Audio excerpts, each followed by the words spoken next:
নমস্কার বন্ধুরা, আমি আজ এসেছি তরুণ সমিতি রিষড়া পূর্ব পাড়ে একটা বিখ্যাত পূজা মণ্ডপ, তরুণ সমিতির পূজা মণ্ডপে।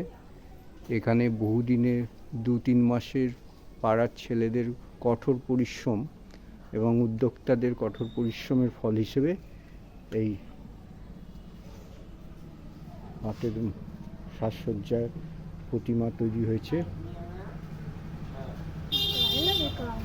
খড় দিয়ে তৈরি সব।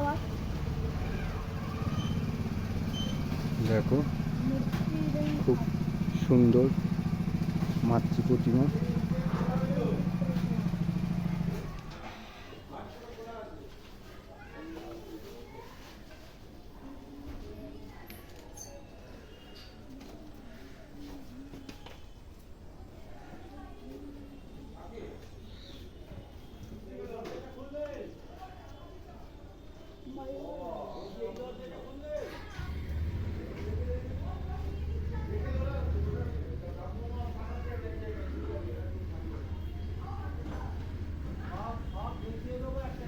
জয় মা জগদ্ধাত্রী।